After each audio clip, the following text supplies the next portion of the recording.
Welcome, everybody, to the Motivate Podcast Show. I'm your host, Rich Wall Street Williams. And on the Motivate Podcast Show, we always say less, but we definitely want to believe for more. And listen, man, I'm telling you, I have been having an absolute blast with having this conversation about sight versus vision. Sight versus vision. And I'm very excited about that particular topic because, to me, vision is the primary reason for human action. I read a scripture a long time ago, Proverbs chapter 29, verse 18. It says that without vision, people perish, right? Without vision. Another translation said that without progressive revelation, people cast off restraints. Another translation said that people begin or they live lawlessly without vision. I want you to think about this for a minute. When you have a vision of an expected outcome, you're going to make different decisions, friend. You're going to make different decisions along the way as it relates to your expected outcome. You're going to make different decisions. I remember when I met my wife a number of years ago. My wife and I, we've been married, I said a number of years ago. We got married in 1989. So we've been married 33 and a half years. Go ahead, give it up for me. Oh, wait a minute. I got some clapping here. Let me get the chair on. There we go. Yeah, come on, give it up for me. Actually, give it up for her, right? But so we've been together 33 and a half years. And I remember, though, about 2 years before I met my wife, I had a dream. I was at the time, maybe I was 18. My wife and I, we met when I was 21, I believe. We met when I was 21, 2 years late. We dated for about 2.5 years. Then we got married. But I remember when I was like 18, I had a dream. And in a dream, I remember the girl that I was married to. Now, I didn't see her face, but I just got a vibe, a sense, and an impression, whatever you want to call it, that she was different, like no other girl that I've ever met or dated up to that point in time. As a matter of fact, it was so vivid of an impression, I literally thought that I was going to marry a girl from another country, from a different nationality. I mean, that's just how strong the impression was. And I remember us walking on the porch from my mother's house. And I remember I had on white and she had on white with a touch of red. And I remember I reached down with my left hand. I grabbed her right hand. As we walked down the 3 steps from the porch to the sidewalk, we turned right and the sun was shining on the left side of my face. Now, all of this is vivid. I had this when I was 18. I'm 57 now, and I am still reliving that. And I remember walking up the street. I looked down at my left hand that grabbed her right hand, and I saw a ring, and I knew that I was married. Now, fast forward 3.5 some years later, I meet Leslie. As a matter of fact, when we did get married, and when we got married, that was 5 years after I had the dream. 5 years after I had the dream, I had on my tuxedo was white, had a red bow tie. One of those, what do they call that around your waist? Combine, whatever. I don't know.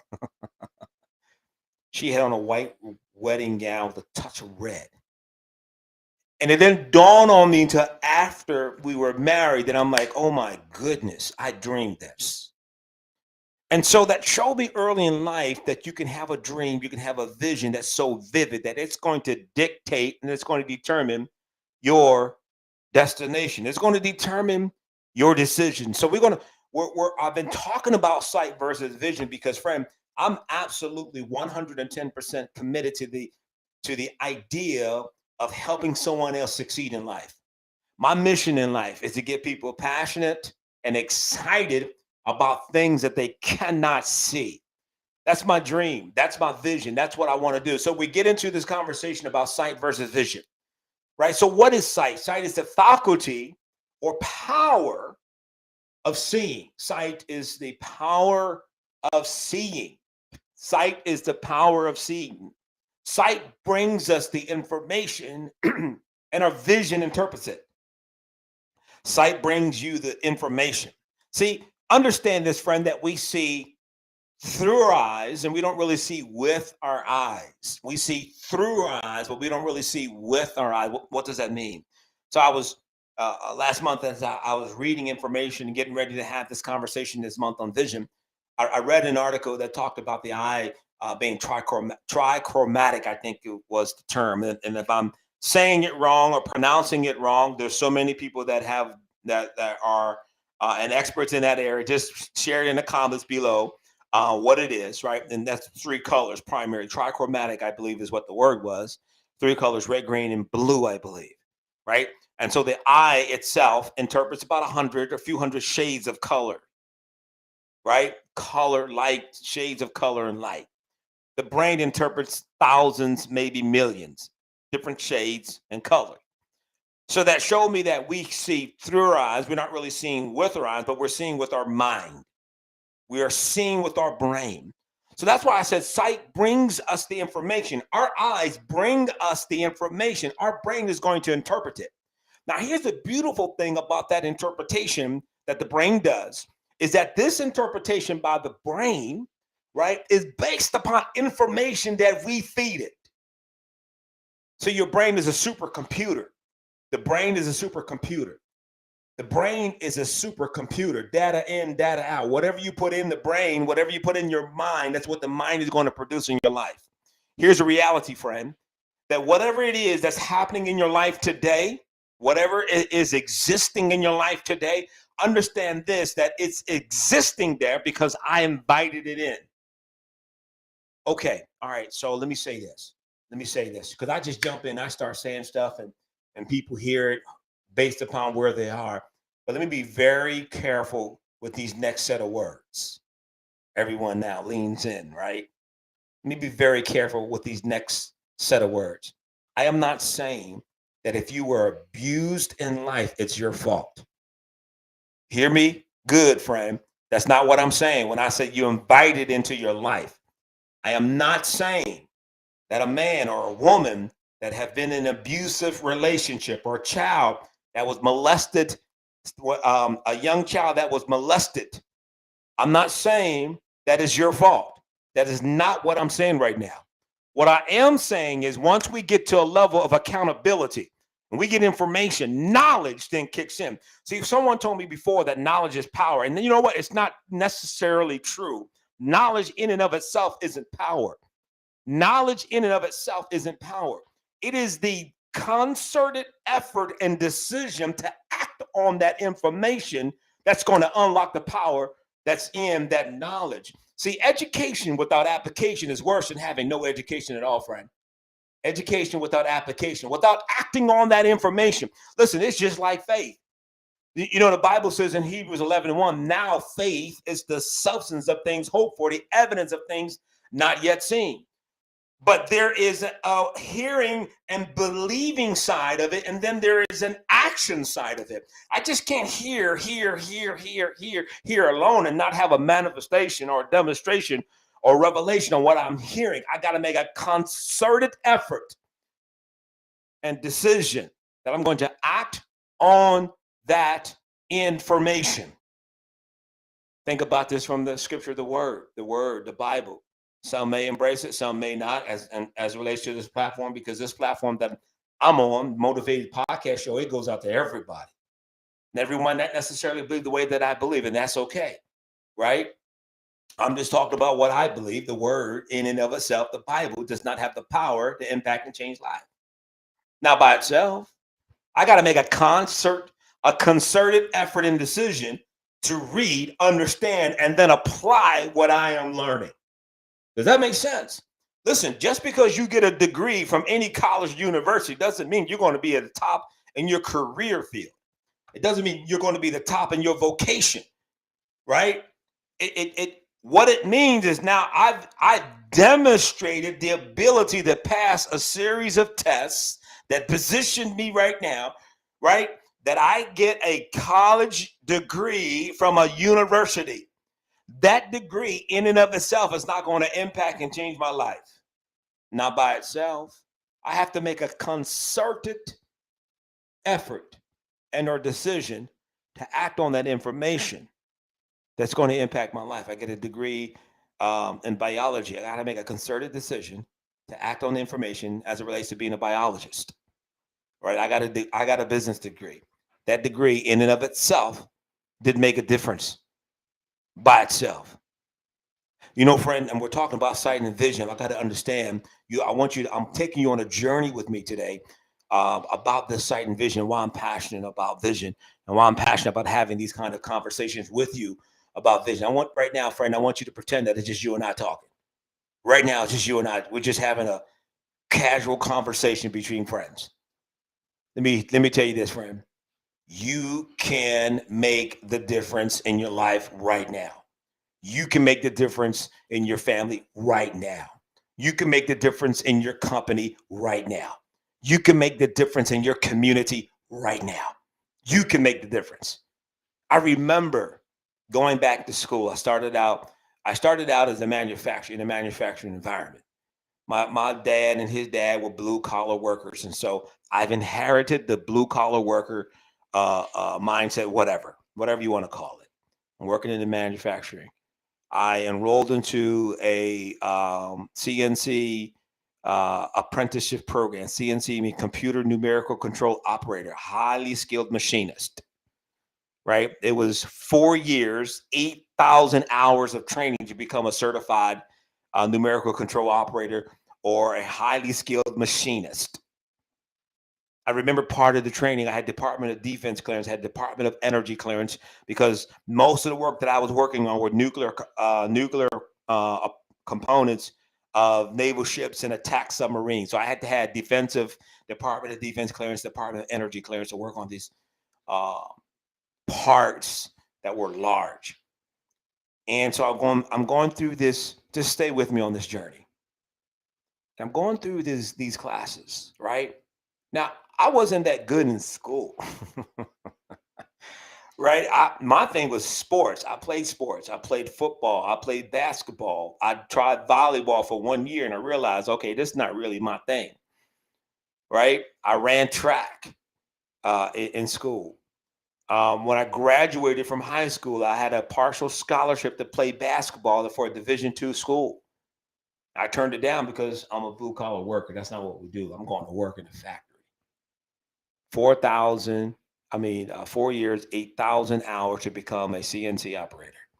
I remember about 2.5 years into this process, it's time for an evaluation with a supervisor. His name was Barney. Barney called me into his office.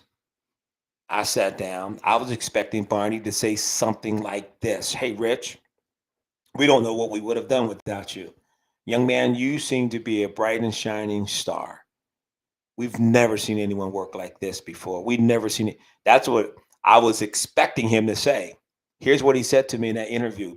I'm summarizing it now for the sake of time. He said, "You seem to be the most incompetent person I've ever met." Ah, friend, a warm, hot, no, it wasn't warm, a hot blade pierced me with those words: incompetent, incompetent, incompetent. Those words were so heavy that when I got home that day, I worked third shift. We did evaluation somewhere around 7:30 in the morning. I got home a little after 8, devastated by those words. I've never had anyone say that I was incompetent before. I was good in sports. I was ranked 2 in my area when I ran track and did the high jump. I was ranked 2 in the county. The guy was ranked number 1 was on. He and I was in the same school, so he and I competed often for first and second place.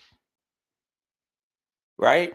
Basketball always won. Always was the guy that people wanted to pick to be on their team. Hey, I'll take that big guy.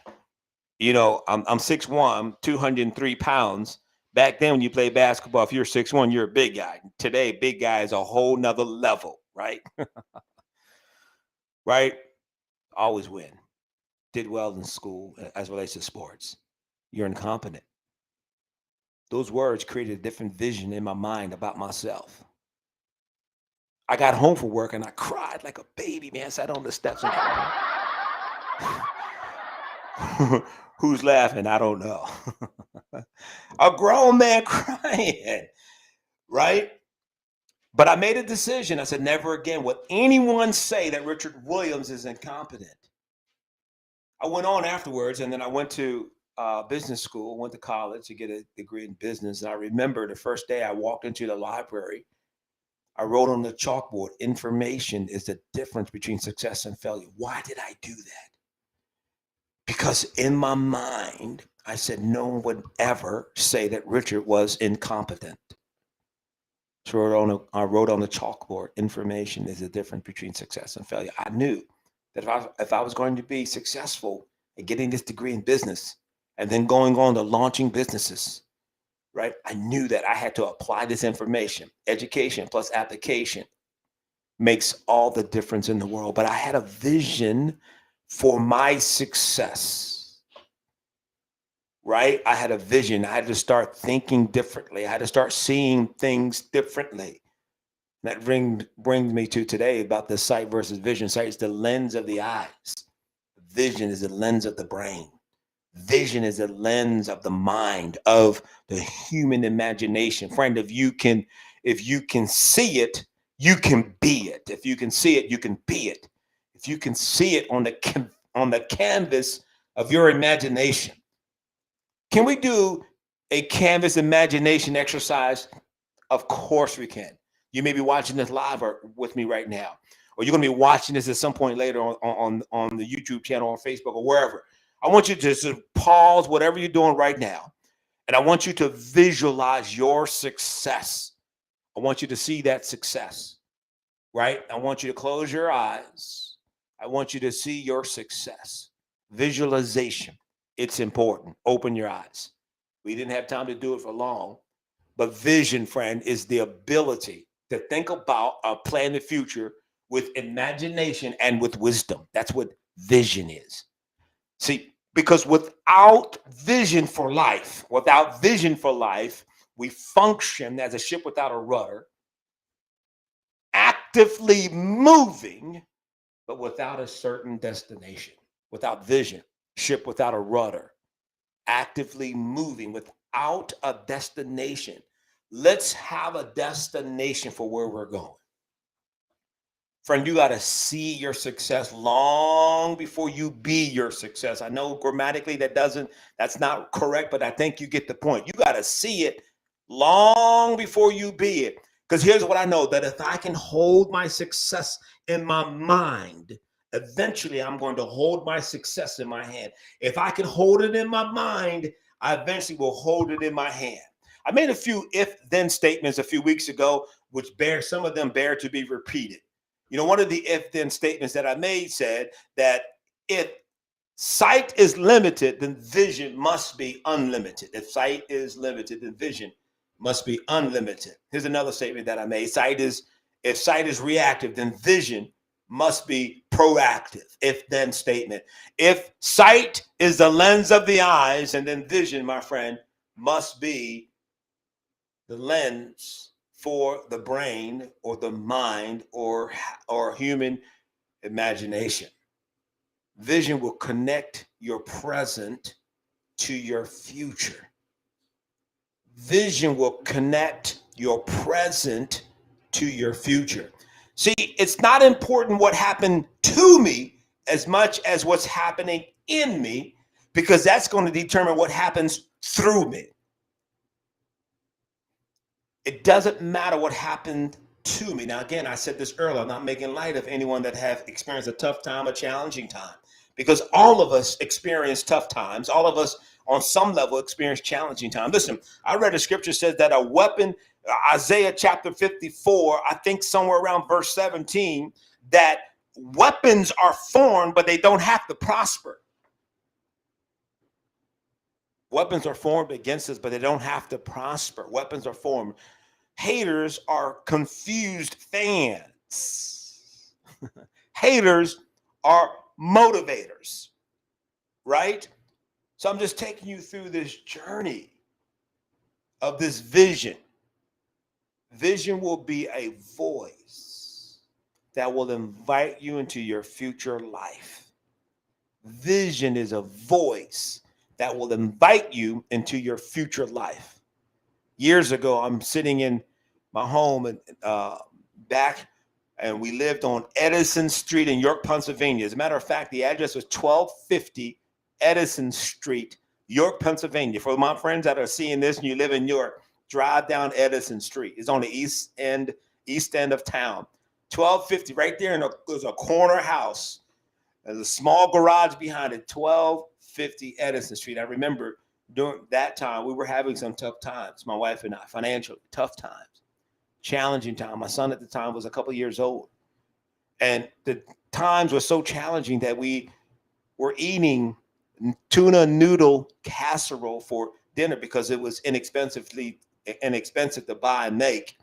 And we also, on occasion, would have fruit flavored oatmeal. And I'll never forget one time we're sitting down, my son is sitting in his spot, and my wife and I were sitting at the table. We're about ready to have another bowl of oatmeal for dinner. And my son goes, "Oh, I hate oatmeal."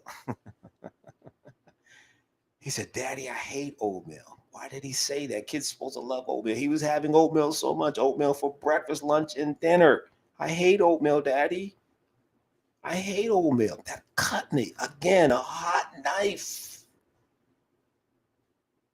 But it was during those times, friend, that I had a vision. I heard a voice, and it was a voice of wealth calling me. I'll never forget. It was about 10:15 p.m. My wife and I are sitting in the kitchen, and we are coming in agreement, and we're having a conversation. Despite the financial challenge, we're talking about better days. Listen, oh my goodness. Your language will locate you and determine the height and the level of your success. Your language will locate you. The words that come out of your mouth, they will locate you and they will help determine the height and the level of your success. I never talk about failing when I want to win. It's contradictive. It doesn't work. Failing, losing, and winning isn't in the same conversation. We're talking about winning financially, then all of a sudden I hear the voice of wealth call me. Now you people look at this, you can hear this, you say whatever you want to say about it. I'm telling you what I know. The hairs on the back of my neck stood up. Somebody needs to understand that you can talk about success while you're in an unsuccessful environment. You could talk about winning while you're losing. You could talk about being on the top while you're on the bottom. You can talk about being the head while you're still the tail wagging. But you got to have a vision because it's a voice that will invite you into the future. So let's evaluate this moving forward process. And it begins by you and I asking ourselves 3 questions. If we're going to move forward successfully, we're going to create a vision for our life. Now, we got to look back momentarily. Now, we're not looking back to dwell on the past because I just said that language locates you and the way you talk about past situations.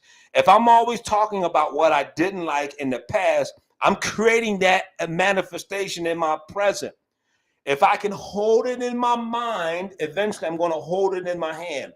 I don't want to hold losing. I don't want to hold failure. I don't want to hold financial lack. I don't want to hold sickness and disease in my hand. So I don't talk about it. I don't focus on it. COVID was a beast. COVID was a beast. It's a force to be reckoned with.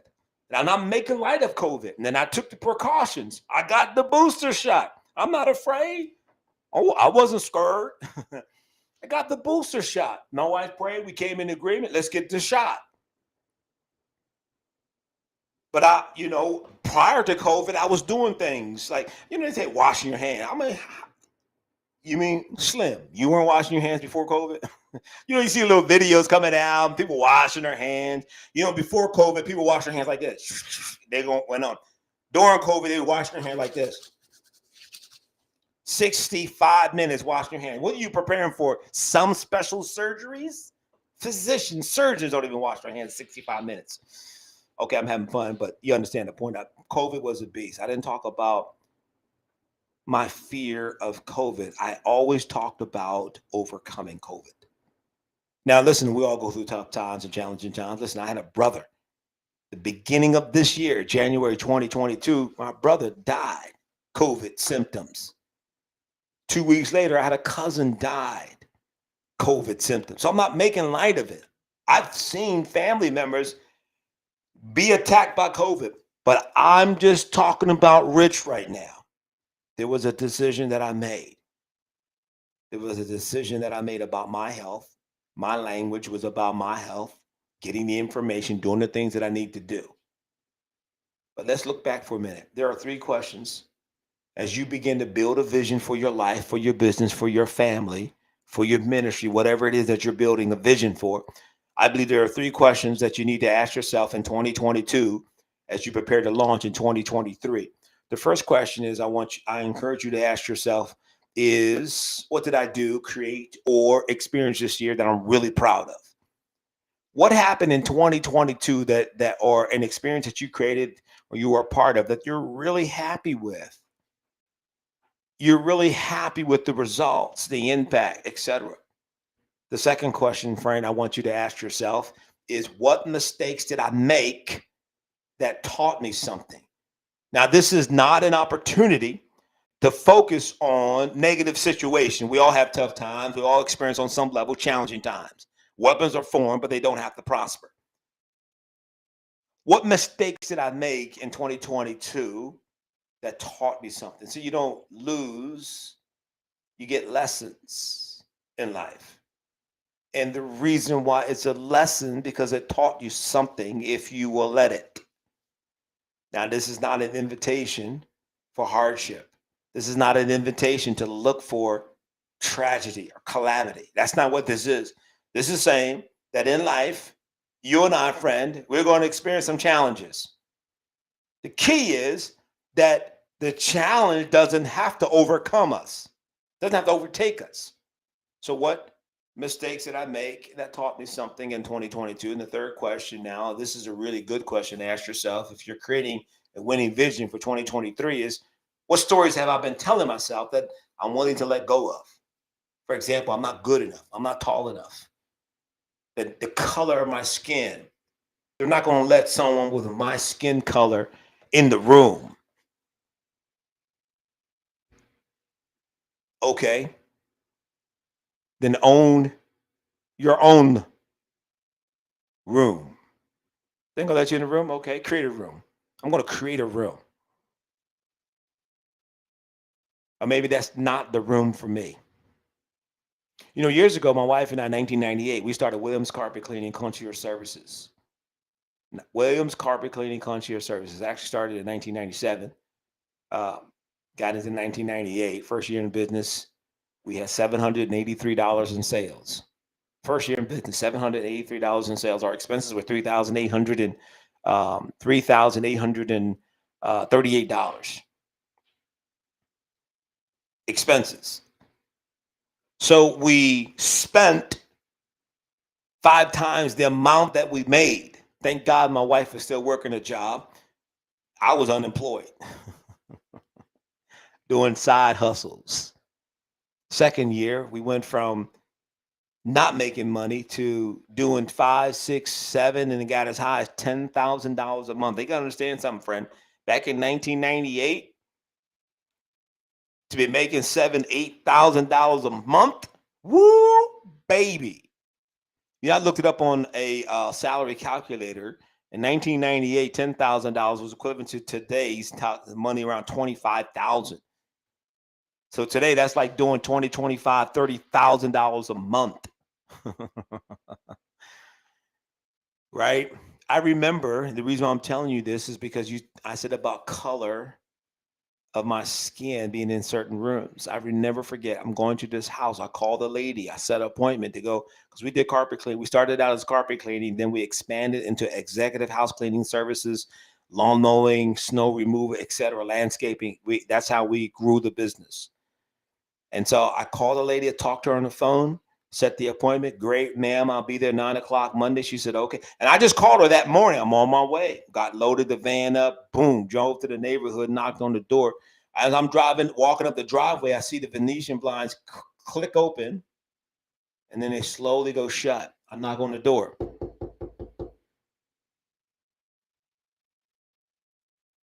Now I'm thinking to myself, I know somebody's home. I saw the blinds open up. I knock again. Hello, Rich Williams here from Williams Carpet Cleaning Concierge Services. Nothing. After what seems like an eternity, I'm standing outside hoping someone will open the door. I know you were home. I just called you 20 minutes ago. I go back to my van. I'm driving down the street. I'm looking at the neighborhood that I'm in, this affluent neighborhood. And I realize the person didn't open the door because of the color of my skin. That wasn't the right room for me. That wasn't the right room for me. So guess what I did? I created my own room. Next thing you know, we're doing a $1 or $2 million mansion. The lady hired us. The only thing we were doing was just 6 bathrooms in this house.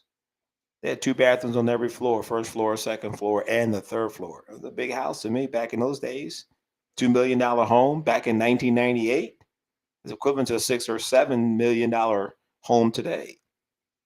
She loved us, treated us well. I never been in a home where there's 2 kitchens on the first floor. Right? That was the right room. She paid us like, I don't know what it was, $200. Took us like 2 hours to clean the 6 bathroom, and she loved it. She loved it. Treated us well. Treated us well. It wasn't the right room. But what stories have I been telling myself that I'm willing to let go of? Maybe there were stories I was telling myself that prevented me from going in the room. And when I started telling myself different stories, I got into different rooms. I don't know. I'm just saying. Just saying. What are you going to do about it? You got to make a decision, friend. It's your life, your success. There are people attached to you that are waiting for you to get to the next level so you can pull them up.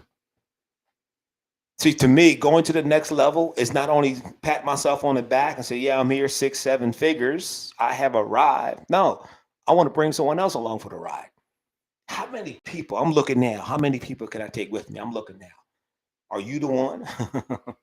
I'm looking right now. How many people? My desire over the next 3 years to impact the lives of 1 million sales professionals, small business owners, and entrepreneurs. That's my desire.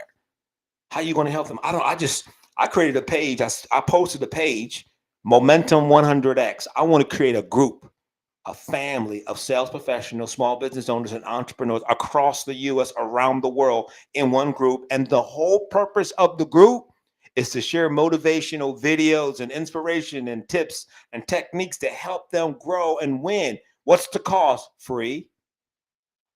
Because of the vision, the impact. You raise the lives of others, and you're going to raise the value for you. See, people find value. You shouldn't find value in what you do. You should find value in who you are. Let me say that again. You shouldn't find value in what you do. You should find value in who you are. Because if I find value in what I do, the minute I stop doing that, or I'm not doing it on the level that I think I should be doing it, that thing that I'm doing is now determining my value.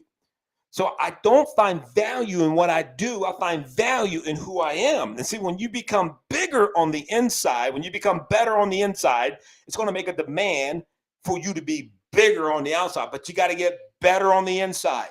I got to work on me. Vision is one way of doing that. What am I saying? You got to have a clearly defined vision for your success. Clearly defined vision for your success. So you have a clear vision. Go to the end of next year. What do you see? Create the vision. Create vision reminders along the way. Only talk about what you see. Only talk about what you see. Friend, that's how we're going to get there. That's how we're going to get there. Vision is more important than sight. Sight allows you to see what's in front of you, while vision shows you what's up ahead. To me, that's like driving at night. My headlights, your headlights will only shine 50, maybe 100 yards in front of you. And so our progress when driving at night is based upon the strength and or the quality of our headlights. Whereas vision or the GPS, OnStar, Waze, whatever you're using, your navigator, it's not based upon the 50 or 100 yards of your headlights. Your GPS, your navigator is getting information for your drive, your journey from a higher vantage point. It's up high. In many cases, the GPS is relying on satellites that are circling the earth hundreds of miles above the earth, beaming down instructions and direction. See, vision is hundreds of miles beyond where you are, but it's showing you the end destination. You look at your map on your navigator. When you look down on that navigator, it shows you where you are and it shows you where you're going to end up at. It'll tell you how long, it'll tell you how many miles, and it'll count down along the way. The timing will decrease along the way. You got 60 minutes to get here. You're going to drive 75 miles. It's going to take you 60 minutes to get there. And while you're moving towards your destination, time is decreasing, distance is decreasing. And while you are locked into your vision, friend, while you are locked into your GPS, your navigator, and you're focused on one 50-yard drive at a time, when you look up, you're at your destination. But if I don't have a navigator, if I don't have a GPS, if I don't have vision, I'm like a ship without a rudder, actively moving, but no real destination. Hey, friend, I don't know about you, but I thoroughly enjoyed this conversation today on vision, because sight allows us to see with our eyes. Vision allows us to see through our eyes and beyond. I appreciate you spending some time with me today on the Motivate Podcast Show. I'm your host, Rich Wall Street Williams. On the Motivate Podcast Show, we always say less, but we definitely believe for more. I'll see you.